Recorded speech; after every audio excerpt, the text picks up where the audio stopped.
নবী সাক্ষাৎ হয়ে গেছে। রহমতের নবী হাত দুটি ধরে বাচ্চাটারে ডাক দিয়ে বলে, বাবু, ও বাবু রে বাবু, এইভাবে কেন কাঁদছো? আজকে তো খুশির দিন, আজকে তো আনন্দের দিন। ছেলেটা বলেছিল, কে? আপনাকে চিনতে আমি পারলাম না। আমার নবী বললেন, আমি হচ্ছি সেই নবী মুস্তাফা। বলে, হুজুর গো, মানুষের অন্তরে জমানো ব্যথা থাকলে তার জন্য কি আর কি বকরাই। বাড়িতে বিপদ থাকলে ঈদ বানাবে? কথা বল না। আল্লাহ নবী জিজ্ঞাসা করলেন, ওই বাচ্চা ছেলে বলল, ইয়া রাসূলুল্লাহ, ঈদের দিনে এই অবস্থায় আমি কেন? এটা কি আপনি জানবেন? নবী বলছে, জানার জন্যই তো তোমাকে ধরলাম বাবু। জোরে বলে সুবহানাল্লাহ। ছেলেটা বলে, ইয়া রাসূলুল্লাহ, নবী গো, আব্বা জগৎ ছেড়ে চলে গেছে, মা জগৎ ছেড়ে চলে গেছে। আমার নবী ওই বাচ্চাটাকে বুকের জায়গা দিয়ে টস টস করে কাঁদলেন। আরে যাদের বাপ মা জগৎ ছেড়ে চলে যায়, আল্লাহ নবী বলছেন পৃথিবীতে আধার এসে যায়।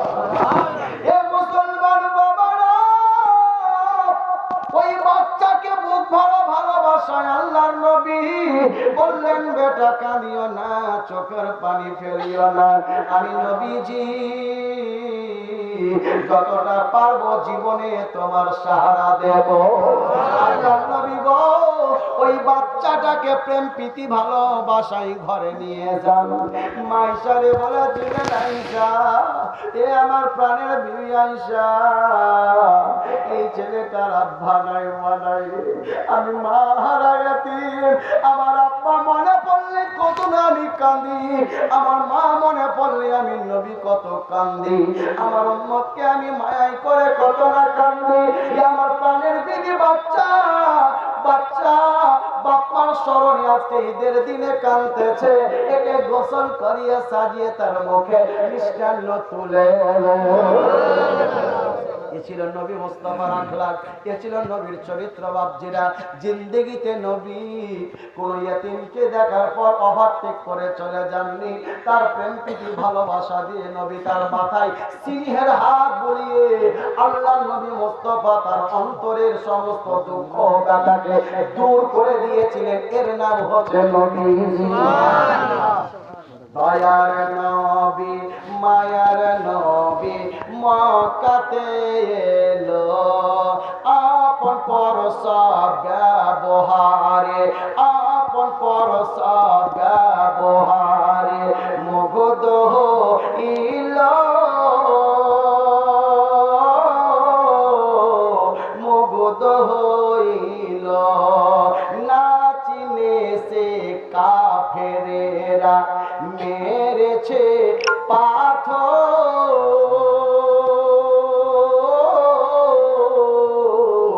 মেরেছে পাথর। রক্ত ঝরে নবীর বদনে, রক্ত ঝরে নবীর বদনে, নবী হয়েছে কাতর, হয়েছে কাতর। তবু নবীজি, তবু নবীজি দুহাত তুলে, তবু নবীজি দুহাত তুলে তাদের মুক্তি জানালো। দয়ার নবী, মায়ার নবী মক্কাতে এলো। জোরে বলেন সুবহানাল্লাহ। মা বাপ হারা সন্তান, বাপ মার স্মরণ হয়ে গেছে। আর এই মানকাবাত বা রাজুলের মধ্যে টাকা দেখেনি, মার মোহব্বতের টাকা মৌলানাকে নাজরানা দিয়েছে। নাজরানা দেওয়া আমার নবী পাকের সুন্নাত। ঈদের দিনে এতিম ছেলে কান্দে পথের ধারে,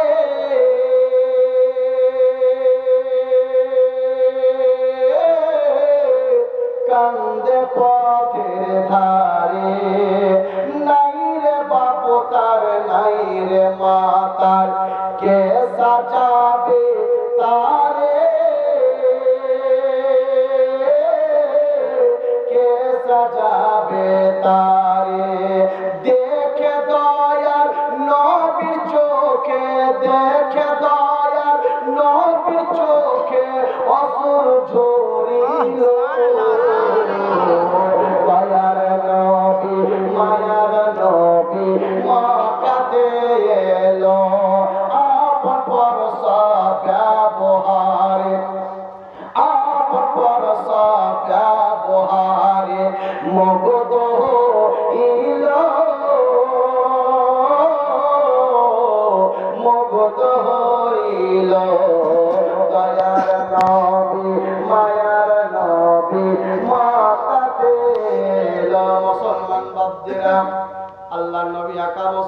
এতিমদের সেবা করেছেন, এতিমদের মনের আরমান মিটিয়ে দিয়েছেন। আল্লাহ নবী আকা মুস্তাফার চোখের পানি চাচি মুছিয়েছে। চাচিকে এত ভালোবাসতেন, এত প্রেম করতেন গো। আল্লাহ নবী আকা মুস্তাফাকে বেটার চাইতে ভালোবাসতেন। জোরে বলেন আল্লাহ নবী আকা মুস্তাফা জনাবে মুহাম্মদ রাসূলুল্লাহ সাল্লাল্লাহু তাআলা আলাইহি ওয়াসাল্লাম কোন একটা দিন চাচির কাছে গিয়েছিলেন। চাচি ও মা ফাতেমা বিনতে আসাদ, অনেকদিন ধরে আপনার বাড়িতে আমি লালন পালন হলাম। মা মা কোনদিন আপনাকে কোনো কথা বলিনি, কোনো কথা বলিনি। মা গো আজ আমি আপনাকে একটি কথা বলবো। মোহাম্মদ থাকে একটা কেন, চারটা বলো। ফাতেমা বলছেন, চাচি বলছেন বেটা কি এমন বলবে বলো। বলে আল্লাহর পক্ষ থেকে আমার উপরে ইসলামের নবুয়ত এসে গেছে, নবুয়তের এলানের হুকুম হয়ে গেছে। চাচি এতদিন ধরে আমি চুপচাপ নীরবে সব দেখেছি চাচি, প্রকাশ্যে কাউকে বলিনি। আজ আপনাকে আমার ইসলামের দাওয়াত নামা দিচ্ছি। মা গো দয়া করে বেটার ইসলামের দাওয়াত কবুল করেন না। ফাতেমা বিনতে আসাদ বিরাদর ইসলাম আর প্রশ্ন করেনি। আল্লাহর নবী আকা মুস্তাফা নবুয়তের এলানের প্রথমে এই চাচি মা মক্কা সামাইনে কেরাম যেন ইসলাম কবুল করে নিয়েছিলেন। মা খাদিজাতুল কুবরা কবুল করে নিয়েছিলেন। বাবারা ওই মা আয়েশাতুল হুমায়রা রাদিয়াল্লাহু তাআলা আনহা সব পরে, কিন্তু মা খাদিজা আগে। বলতেছিলাম বাপজিরা ফাতেমা বিনতে আসাদ নবীর চাচি ইসলামের মধ্যে দীক্ষিতা হয়েছেন। ওই চাচিমার ইন্তেকালের খবর আল্লাহর নবীকে হয়ে গেছে। ইয়া রাসূলুল্লাহ আপনার চাচিমার ইন্তেকাল হয়ে গেছে, নবী গো আপনার চাচিমার বন্দোবস্ত করতে হবে, চাচিমাকে কবরস্থ করতে হবে। আল্লাহর নবী বললেন আমার সাহাবারা শোনো শোনো, চাও চাচিমার জন্য কবর খনন করো। সেই যুগে সব চাইতে কবর খনন করনেওয়ালা একজন বিশিষ্ট সাহাবী ছিলেন, তিনার নাম হচ্ছে আবু তালহা। বেশিরভাগ কবর তিনি খনন করতেন। তো কবর খনন হয়ে গেল। খননের পর চাচিমার লাশ নিয়ে যাচ্ছে। আল্লাহ নবী বলেছে তিনটি কাজে দেরি করবে, তার মধ্যে একটি হচ্ছে মাইয়াত হয়ে গেলে আর দেরি নয়, তাকে যতটা তাড়াতাড়ি পারো তার ঘর কবরে পৌঁছে দাও। কেন? আজকে ওলামায়ে কিরামদের মসজিদটিতে আপনাকে বলি, দেখেন একটা মাতাল মারা গেছে, একটা বেনামাজি মারা গেছে, যাতে মুসলমান, ঈমান আছে কি না আছে সেটা তো আমরা দেখতে পাই না নাকি হুজুর? কিন্তু ও যখন মরে যায় তার সতর কাজ করার জন্য আমরা গ্রামবাসী ছুটে যাই না দাদা? তাই এই লোকটা যখন জীবিত ছিল ঈদের দিনেও যদি নামাজ পড়ে যেত, আমার রহমতুল্লাহ মৌলানা সাহেবের পিছনে পড়েছে, হাফেজ সাহেবের পিছনে পড়েছে, আমার বাপজির পিছনে পড়েছে, আমার পিছনে পড়েছে। কিন্তু আজকে এই লোকটা বেনামাজি, ওই ঈদ আর বকরাই ছাড়া কোনোদিন মসজিদ চিনেনি, আজকে মারা গেছে। তো ইমামকেও আর নয়, ইমামকেও পিছন করে আগে হয়ে গেছে। এর কারণটা কি জানা আছে? না জানা না, শুনে নেন আজকে হালকা দিয়ে আপনাদের প্রশ্ন আসতে পারে যে চিরজীবন থাকলো পৃথিবীতে ইমামের পিছনে, আর মরে যাওয়ার পরে এমন কি পাওয়ার হয়ে গেল এবার আগে চলে গেছে ইমামেরও। একবার মোহাব্বতে সুবহানাল্লাহ। চলো লেকে জলদি সে কে মেরা জানাজা, চলো লেকে জলদি সে,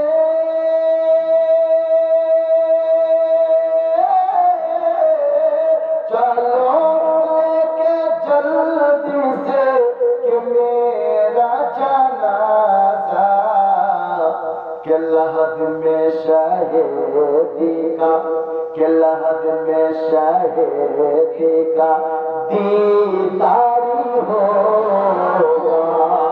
আমার জানাজাটা তাড়াতাড়ি নিয়ে চলো গো, আজ আমি তোমাদের আর মেহমান নয়, তোমাদের আর বাপ চাচা নয়, আমি নবী মুস্তাফার মেহমান।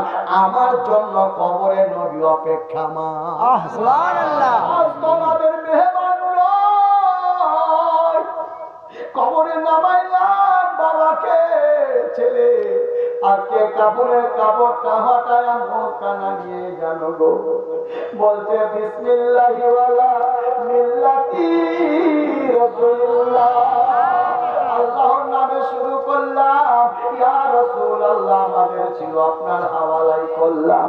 একটা ছেলেকে যখন আপনার হাওয়ালাই করে দেওয়া হয়, আপনি মোরারয়ের মার্কেট যাচ্ছেন ভাই, অমুক জায়গাতে আমার বাটার দোকান আছে, আমার নাতিটাকে আপনি নিয়ে যান। গ্রামে যখন আপনার হাত ধরিয়ে দিয়েছে, আপনি ছেলেটাকে যতক্ষণ পর্যন্ত বাবার দোকান পর্যন্ত না পৌঁছাচ্ছেন, আপনাকে জিম্মাদারান থাকছে। বাবারা ইন্তেকালের পর আপনাদের কাহুর নয়, কাহুর নয়, আল্লাহ নবীর হাওয়ালাই হয়ে গেছে। আমার নবী বলে আমি মদিনায় নয়, সৌদিগির কবরে উম্মতের কাছে হাজির হয়ে যাবো। আমি নবীজি আমার উম্মতের জন্য অপেক্ষা করতেছি। হে মুসলমান, এই জন্য নবীর সম্মানের দিকে তাকিয়ে আল্লাহ নবীর মেহমান হয়ে গেছে মৃত্যু ব্যক্তি, যার কারণে আর কারোর কাছে নয়, সমস্ত আগে থাকবে, কারণ আমার আপনার নবী মুস্তাফার মেহমান বলুন।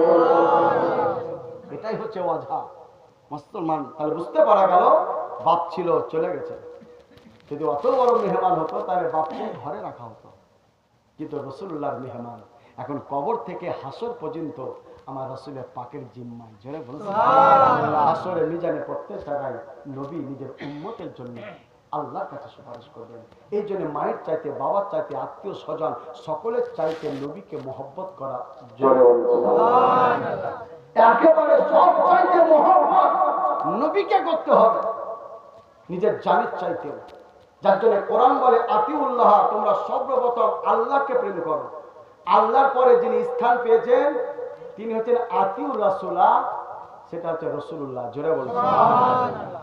আল্লাহর পরে নবীর স্থান, এই জন্য আল্লাহর মহব্বত আগে, আল্লাহর পরে রাসূলুল্লাহর মহব্বত। এটা কোরআন বলছে আতিউল্লাহ, তোমরা আগে আল্লাহর মহব্বত করো, আতিউ রাসূলা, তারপরে রাসূলুল্লাহর মহব্বত করো।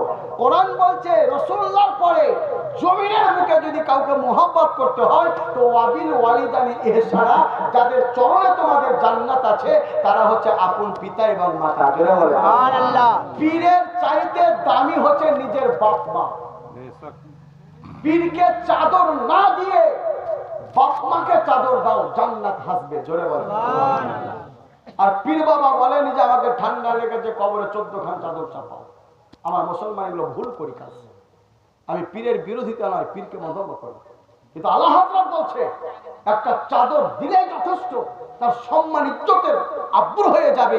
আরে ওই চাদরের বদৌলতে মাকে ঈদের দিনে যদি একটা শাড়ি পরিয়ে দাও তো জান্নাত হাসবে। দুঃখে দুঃখে নীরবে, আরে সুখে মা খুশি হবে, ছেলের সুখের তরে মা মরতেও রাজি হবে। সুবহানাল্লাহ। মায়ের সন্তান জোরে বলা যাবে না সুবহানাল্লাহ। মায়ের পাক দমের নিচে, মায়ের পাক দমের নিচে জান্নাতের ঠিকানা। মায়ের দিলেতে ব্যথা কখনো কোনদিন দিও না। একজন সাহাবায়ে কেরাম আল্লাহ নবী আকা মুস্তাফার দরবারে ঝরঝর করে কাঁদছে, ইয়া রাসূলুল্লাহ, ইয়া হাবিবাল্লাহ, নবী গো, আমি কি মায়ের হক আদা করতে পেরেছি? রাসূল আমার জিজ্ঞাসা করলেন, সাহাবা কি এমন কাজ করেছো? ওই সাহাবী বলে, ইয়া রাসূলুল্লাহ, আমার মা এত বয়স্কা হয়ে গিয়েছে, ছিলেন, চলতে পারতেন না গো নবী। আমি নিজেই মায়ের শাড়ি পরিয়ে দিতাম, মার মাথা আঁচড়িয়ে দিতাম, মাকে আমার গোসল করাইতাম। আমার মনে ইচ্ছা জাগলো, আল্লাহ আমাকে তো শক্তি দিয়েছ, মাকে ঘরে রাখবো না, তোমার কাবাই নিয়ে আমি সব করবো।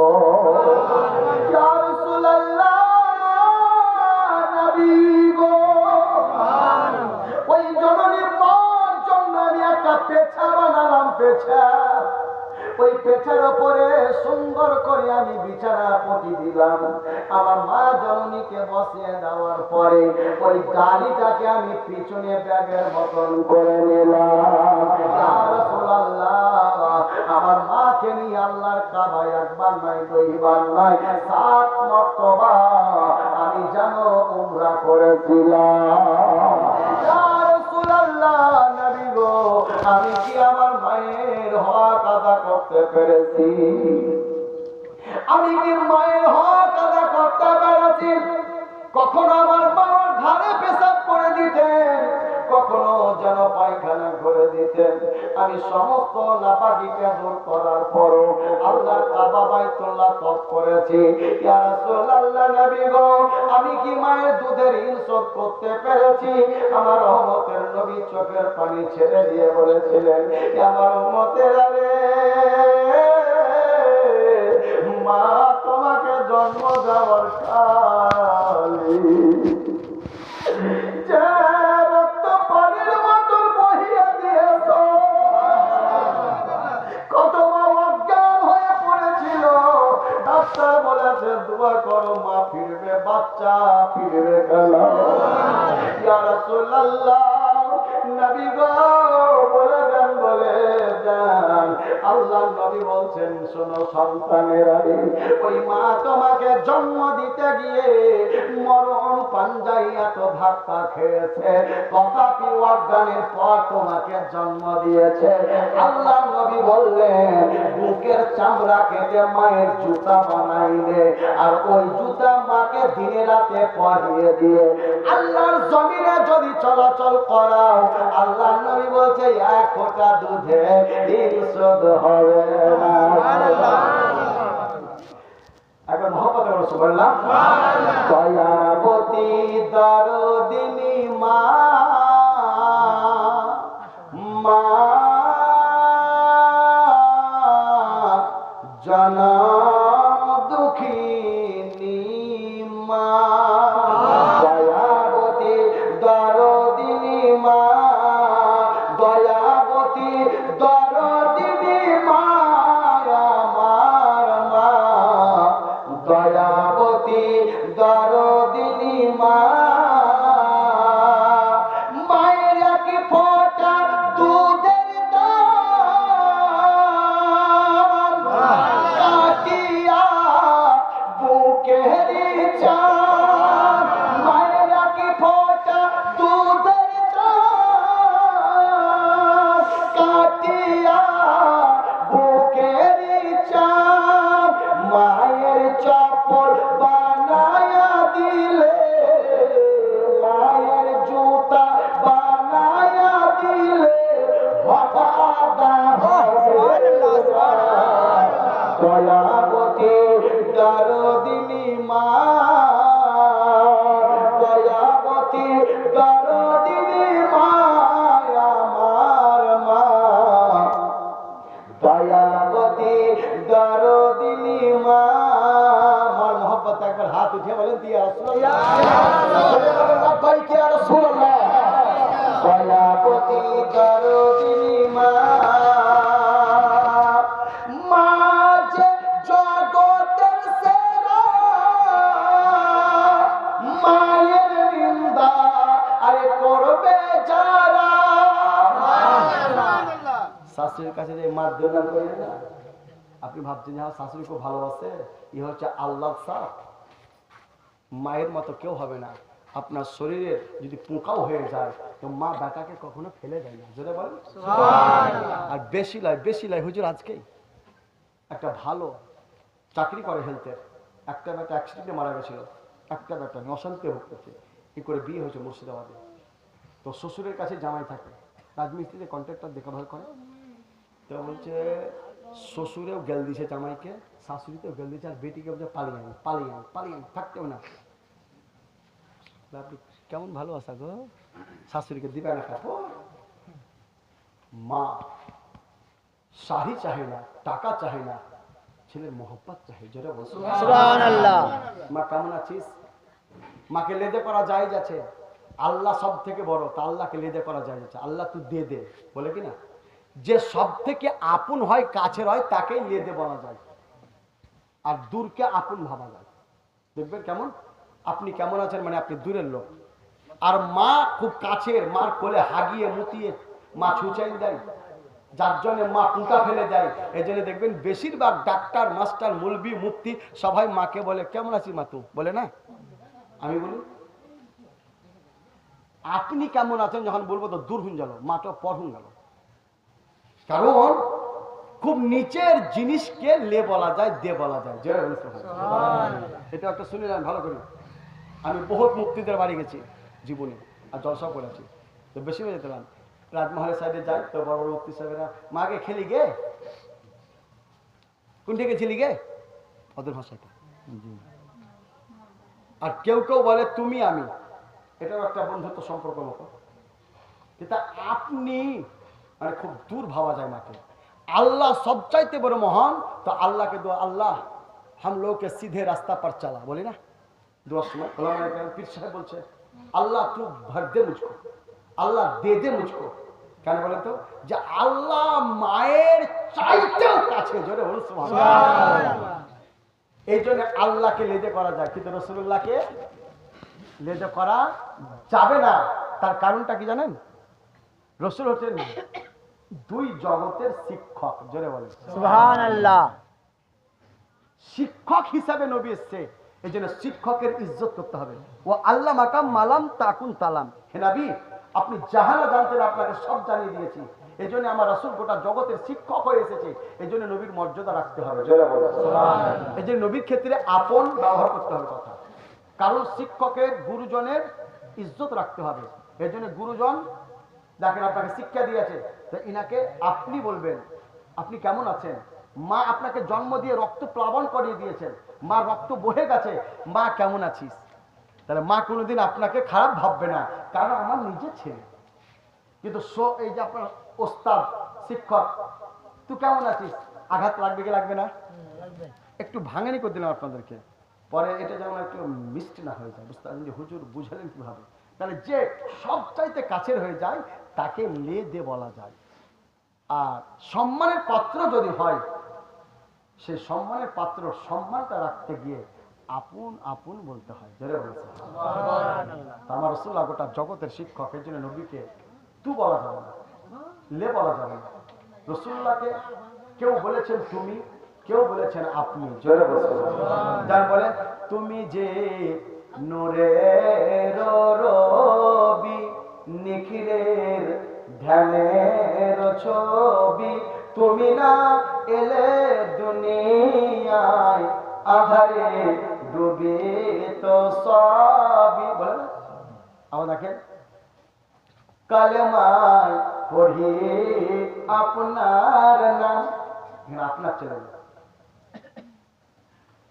আজানে শুনি আপনার নাম, নামাজে আপনাকে সালাম, আপনি যে নূরে মুজাসসাম। ইয়া ইলাহি रहम फरमा मुस्तफा के वास्ते, या रसूलुल्लाह करम कीजिए खुदा के वास्ते। এই দুয়াতে পেয়ে যাবেন, সাজরাতে পেয়ে যাবেন। তো একবার মোহাব্বতে মায়ের জোরে বলুন সুবহানাল্লাহ। মা যে জগতের সেরা, মায়ের নিন্দা করে যারা। মাকে মায়ের জায়গায় স্থান দেন, শাশুড়িকে শাশুড়ির জায়গায়। অনেক আমার শাশুড়ি আছে বলে মুরবি কি করছিলি, না, শাশুড়িকে শাশুড়ির নজরে, মাকে মায়ের নজরে। জোরে বল সুবহানাল্লাহ। মা যে জগতের সেরা, মায়ের নিন্দা করে যারা, মানুষ বলে তাকে কেউ জানে না, দয়া দয়াবতী দরদিনী মা, দয়াবতী দরদিনী মা আমার